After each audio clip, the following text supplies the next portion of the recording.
Bonsoir depuis Kinshasa, capitale de la République démocratique du Congo, mesdames et messieurs. Bienvenue dans cette grande édition sur la Fondation Maloa Télévision. Il sera avec nous sur ce plateau l'invité du journal Adélard Nkissi, le ministre provincial du Congo, je disais la province du Congo, en charge de la communication, justice et garde des Sceaux.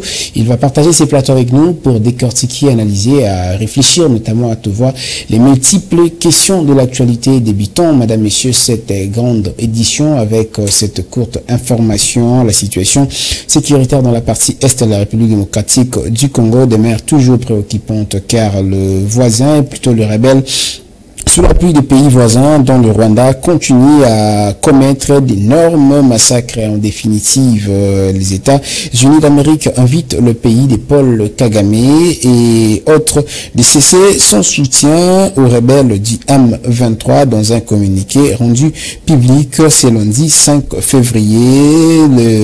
Le gouvernement Biden s'est engagé de travailler avec leurs partenaires de la région pour mettre un terme à l'escalade de la violence dans l'Est de la République démocratique du Congo. On va encore prendre cet élément, mesdames, messieurs. L'insécurité à Kinshasa, la capitale congolaise, devient de plus en plus grandissante dans les différentes communes de la capitale. Par exemple, à Kingaba, précisément dans la commune de Limete, la population se plaint des mesures de l'insécurité qui s'accroît du jour au lendemain et elle déplore notamment l'impuissance de la police où elle demande par ailleurs que les autorités, notamment administratives, puissent prendre des mesures draconiennes pour réprimer cette situation, notamment pour intervenir au cas où la population demande aussi à ce que les autorités prennent en considération leurs desiderata. Écoutons-le dans cet élément, dans cet élément, les commentaires d'Alexandre Ponekamonia. Suivez. Dans notre partie des terres, dans les quartiers Kingabois, nous avons les problèmes de l'insécurité grandissante. Cette insécurité nous met mal à l'aise. Nous entendons des côtés et de l'autre côté les gens qui pleurnichent. On vole un peu les biens des gens. Si on arrête un peu les mamans qui viennent un peu dans des aires tardives, on les dérange beaucoup plus, on ravisse un peu les téléphones, leur argent, des petits sacs, tout ça. Alors nous demandons beaucoup plus aux agents de la police. Ils circulent tout le temps, mais nous entendons toujours cette insécurité-là qui continue. Alors nous les demandons de mettre un peu en pratique leur travail. Ils sont un peu là, les agents de la police de la proximité. Leur travail est de poursuivre un peu ces mouvements-là, de ces jeunes gens-là, communément appelés Kounouna, qui mettent un peu les gens un peu mal à l'aise de ces côtés-là. Présent à l'édition Mining Indiba en Afrique du Sud, le Premier ministre Samalou Koundé a tenu à remercier tous les pays présents à cette édition. Après, a notamment remercié à cette occasion toute la population et les dirigeants qui se sont rendus présents le jour de l'investiture du chef de l'État au stade des Martyrs le 20 janvier dernier.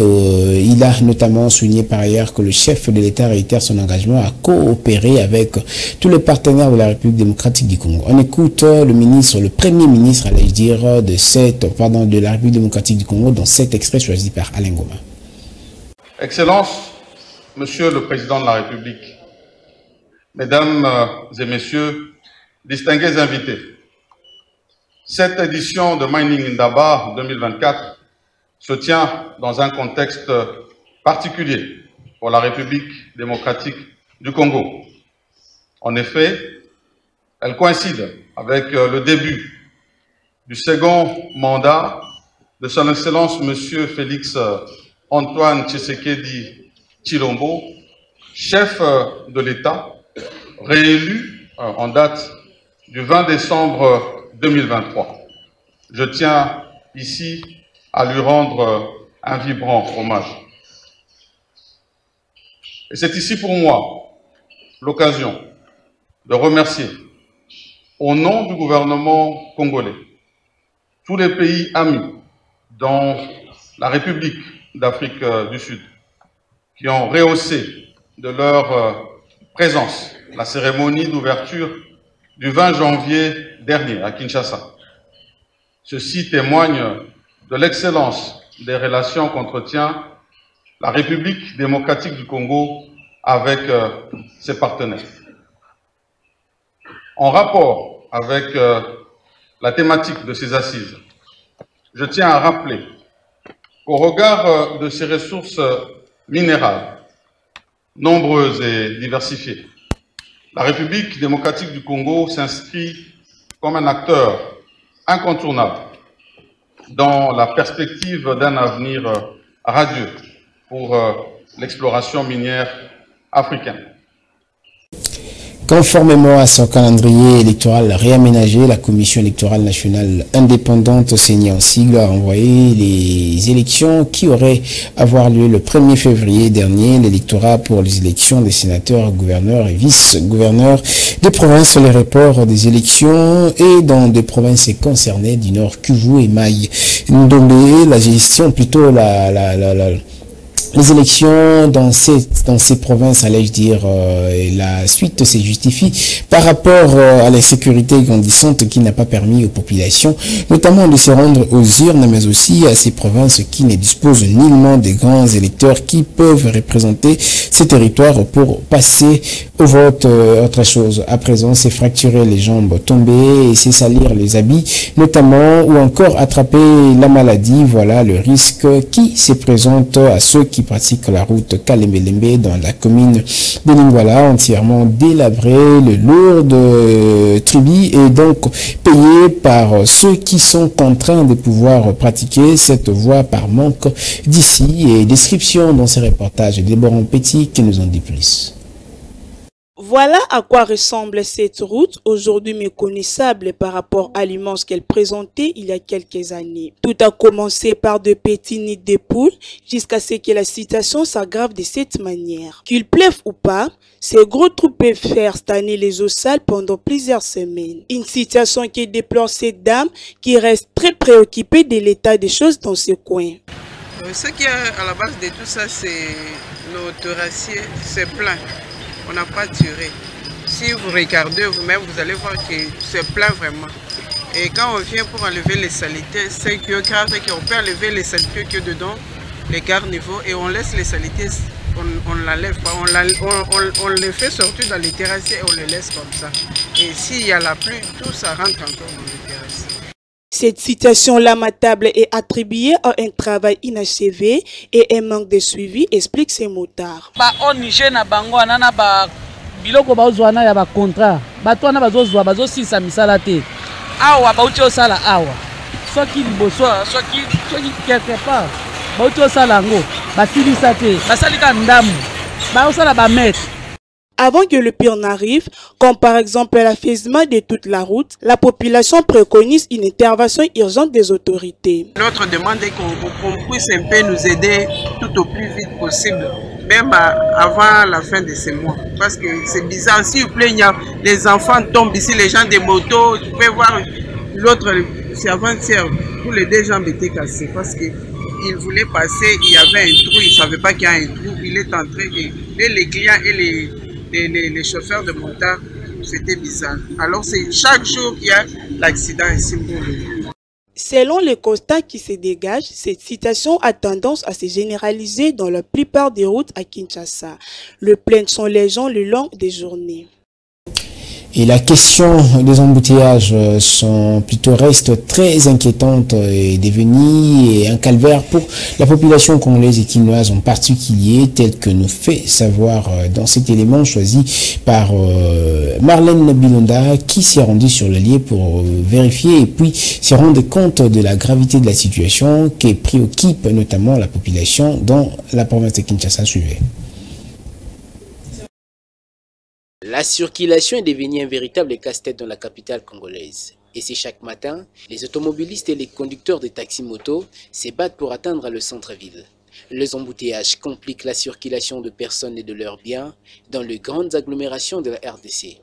Très particulièrement dans la capitale de Kinshasa, comme vous voyez en image. Chaque jour, les acteurs principaux sont envahis par des véhicules, des motos, des engins à 3 roues qui envahissent à pas des tortues certains conducteurs indisciplinés. et impatients. Roule en sens inverse, de multiples bandes se forment, ce qui rend davantage la situation compliquée. Et cela énerve de nombreux chauffeurs et les passagers qui doivent passer des heures dans les embouteillages. Il s'est de noter que suite à cette situation d'embouteillage, la hausse de prix des transports en commun est observée et cela met en mal la population. À ce sujet, le gouvernement doit instruire des services compétents à mener des actions en vue à apporter des solutions idoines, notamment pour fluidifier la circulation de la capitale congolaise.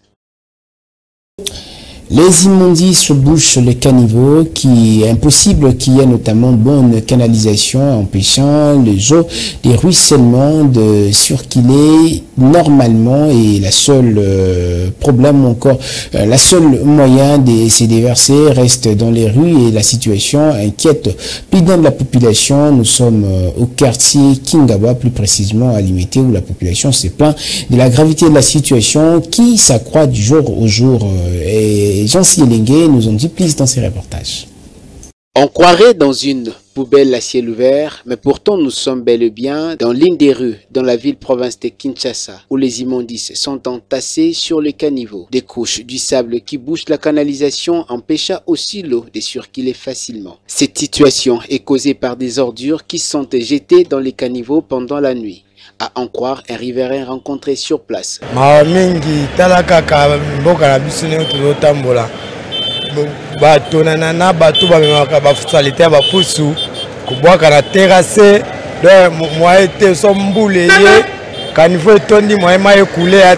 D'autres par contre demandent aux autorités de dépêcher une équipe de curage pour essayer de normaliser les choses, car selon lui, cette situation est dite du fait des manques d'entretien des rivières.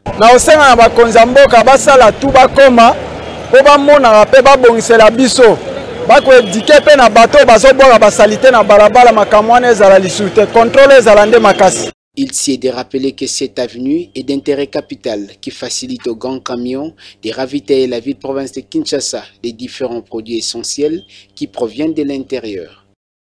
Chose promise, chose due, et à présent il est avec nous, Maître Adélard Nkissi, je précise, ministre provincial en charge de la communication, justice et garde-sceaux. Il est avec nous sur ces plateaux pour décortiquer et réfléchir à haute voix concernant la situation sécuritaire, mais notamment on va épingler une petite question concernant le parti politique Palou. Maître Adélard, bonsoir.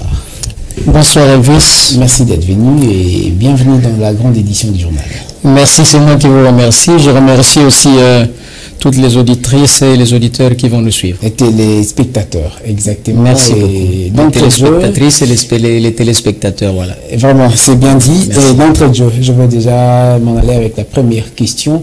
La situation préoccupante de la sécurité et surtout la sécurité grandissante dans la grande partie du Grand Bandundu, comme il fut en son temps. Aujourd'hui, c'est dans la grande province du Congo, c'est au chevet justement de Kinshasa, je vais préciser, mais notamment dans toute la République. Votre appréhension par rapport à cette situation? Eh bien, la situation de la sécurité, il faut pas la prendre de manière sectariste ni partielle. Il faut aller dans la grande politique internationale qui veut que le Congo soit placé comme étant un champ économique de la communauté internationale, sinon de quelques pays voisins en mal de possession de minéraux et des matières que nous avons pour leur développement. Et donc, c'est une ancienne politique. Ça, il faut savoir. C'est ce qui a prévalu effectivement à la politique de la colonisation. Il fallait coloniser l'Afrique, notamment le Congo, et considérer le Congo comme étant la chasse gardée du roi Léopold II, pour que ces pays qui n'ont pas ce que nous avons puissent se développer. Mais nous avons, à un moment donné, au nom de la danse, la chikwang et le poisson, minimiser cet aspect des choses. Au lieu d'avoir des laboratoires de grandes études stratégiques, nous avons préféré avoir des orchestres, n'est-ce pas, et des grands salons et des boîtes de nuit pour manger et boire. Est-ce que c'est cette population qui est la distraction ou c'est parce que... Je ne parle pas de la population. Je ne parle pas de la population. Il faut voir la prolifération de la distribution de la quantité des alcools, surtout à l'intérieur du pays et dans le pays. C'est une stratégie. Voilà, mais ailleurs c'est géré. Ailleurs, ce n'est pas n'importe qui prend l'alcool comme il veut. Ça se gère. Nous avons des ministères. Chaque ministre, surtout celui de l'économie, doit gérer notamment la consommation de l'alcool pour aider la population et surtout ceux qui sont censés travailler à bien réfléchir pour le devenir du pays. Mais quand nous dansons, nous buvons, les autres réfléchissent et voilà la conséquence, c'est le plan de la balkanisation et dont le schéma se met déjà en jeu et nous continuons toujours à danser et à boire. Je reviens à l'essentiel de ce que j'étais en train de dire. Allez-y, dans le sujet. Depuis la nuit du temps, les Belges et la communauté internationale ont mis le schéma de l'émiettement du Congo, sinon la chosification et l'utilisation à outrance. Et nous avons vécu l'époque de la colonisation, qui est partie de la distribution des biens à manger et à boire, 80 ans de la chosification, de la souffrance. Nous sommes partis, n'est-ce pas, dans une autre phase. Je parle du contexte d'abord. Allez-y, oui, de justification. Voilà. Nous sommes allés dans un contexte de ce qu'on a appelé la dictature mobusienne, mais qui en fait était la face voilée de la colonisation. Parce que c'était un blanc dans la peau d'un noir qu'on a créé, qu'on a formé en Belgique contre Lumumba qui était un vrai révolutionnaire. Et tous ceux qui sont venus après les Okito, les Mpolo et tous ont été muselés. Papa Tshisekedi a eu du mal à faire asseoir l'idéologie de la démocratisation du pays aux côtés de son frère et aîné Antoine Gizenga. Et les deux, donc après les immortels de Lumumba et ses pères. Effectivement. Alors maintenant là, ce que nous sommes en train de voir par rapport à l'insécurité, c'est la suite du plan de la balkanisation qui a commencé depuis l'époque d'avant la colonisation. Mais seulement que nous n'avons pas effectivement ce que j'ai appelé les laboratoires stratégiques de la réflexion géostratégique et géopolitique dans le pays. Il n'y en a pas. Nous sommes là pour les djalolo, pour le culte de la personne, pour ceci ou cela, mais on ne met pas des fonds qu'il faut pour la recherche. Qu'est-ce qu'il faut faire de la et pour la sécurité. Essentiellement pour ce qu'il faut faire. Nation, ouais. Ce qu'il faut faire, il faut mettre sur pied un ministère chargé de stratégie géopolitique. Autre que le ministère de la Défense. Autre que le ministère de la Défense. Ou à la limite, dans le ministère de la Défense, il faut créer ce qu'on peut appeler une coordination en charge de la géostratégie et de la géopolitique, où il n'y aura pas que des militaires. Il y aura des experts qui ont fait le droit public international, qui ont étudié le phénomène transfrontalier, il y aura des militaires, il y aura ceux qui ont maîtrisé l'intérieur du pays, il y aura des agents de l'intelligence dedans, où ils seront chargés de mettre à la disposition de la haute république, j'allais dire la haute hiérarchie, les hautes réflexions pour la défense. Et il faut mettre les moyens. Porter les solutions. Il faut mettre les moyens. Il faut mettre les moyens, ce qu'on appelle les fonds de recherche. Parce qu'en réalité, on ne réfléchit pas assez. On est toujours prêt pour la danse, prêt pour autre chose, prêt pour l'alcool, très peu pour la réflexion et la sauvegarde de l'intérêt national. De qu'ici, pensez-vous que ces départements ne seraient pas, notamment comme aujourd'hui, infiltrés par d'autres personnes ou encore des étrangers? Bon, l'infiltration n'a pas commencé aujourd'hui. Je suis géopolitologue, je fais le droit public international. Il faut savoir que aujourd'hui, la question de l'infiltration, nous avons des infiltrés étrangers et des infiltrés nationaux. Parce qu'on peut mettre sur pied toutes les bonnes stratégies. Parce qu'un traître n'est pas seulement un étranger. Un national peut aussi être un traître. Vous pensez que ceux qui sont en train de trahir les stratégies du combat à l'Est, c'est seulement nos frères rwandais que nous condamnons? D'ailleurs, nous avons aussi des frères rwandais qui sont des bons messieurs vis-à-vis des Congolais. Si le président Kagame est contre nous, ce n'est pas tous les Rwandais, même des petits-enfants qui viennent de naître, qui sont mauvais. Tout simplement, nous devons être vigilants. L'infiltration, c'est un phénomène naturel. Mais c'est à nous d'étudier comment cette coordination ou cet organe ne saura pas être infiltré. Mais d'abord, il faut commencer par envoyer rapidement des gens à l'étranger pour être formés. Et pourquoi il faut recourir seulement à l'étranger? Même ici, on peut faire venir des experts.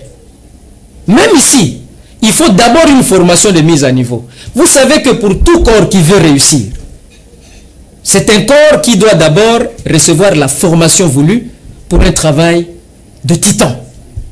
Pour ce qui se passe à l'Est, vous avez parlé du problème de l'infiltration. Exactement. Mais parce que les infiltrés sont même connus, pourquoi ne pas les exfiltrer? Pourquoi ne pas le faire? Si vous pensez que c'est le commandement militaire qui est faible, il faut faire partir. Dans ce pays, nous avons connu des gens comme Boudzamabe. Dans ce pays, nous avons connu des gens comme Mamadou Ndala, à l'Est. Mais on ne leur a pas permis d'aller loin. On sait pourquoi. Aujourd'hui, à l'ouest du pays, vous avez le phénomène Mobondo. Vous avez des Mobondo naturels. Déjà, puisqu'il nous reste 3 minutes, allons-y, oui. Vous avez le phénomène Mobondo, où vous avez les Mobondo naturels qui réclament ce qu'ils ont perdu à Kwamouth. Mais vous avez des Mobondo aujourd'hui qui ont des armes, qui ne parlent ni Lingala, ni Kikongo, ni français. Ils viennent d'où? Ils parlent que le Kinyarwanda est leur langue là. Ils viennent d'où? Et tout ça, vous négligez parce que vous avez des ministres aux côtés du chef de l'État, ok? Et le chef de l'État que vous avez fabriqué, que vous avez voulu utiliser pour clochardiser le Congo, n'est-ce pas? En nous noyautant à partir de l'Ouest. Adelar Kissi, je précise que vous êtes ministre provincial en charge de la justice, garde des sceaux et communication. Et porte-parole du gouvernement. Porte-parole du gouvernement. Mais qu'est-ce qu'on peut comprendre clairement par rapport à ces sujets? Le Congo n'est pas d'accord avec l'option militaire. Ces sujets nous avons demandé l'option du dialogue pour que nous sachions qui sont les vrais Mobondo. D'abord, qui sont les faux. Et de deux, savoir les vrais Mobondo ont pris cette option de se révolter. Pourquoi? Et là, nous sommes très étonnés et même estomaqués que nos frères de Kwilu sont d'accord, mais ceux de Maïndombe ne le sont pas. Parce que le phénomène a commencé là-bas. Peut-on conclure qu'ils savent pourquoi ces choses ont commencé?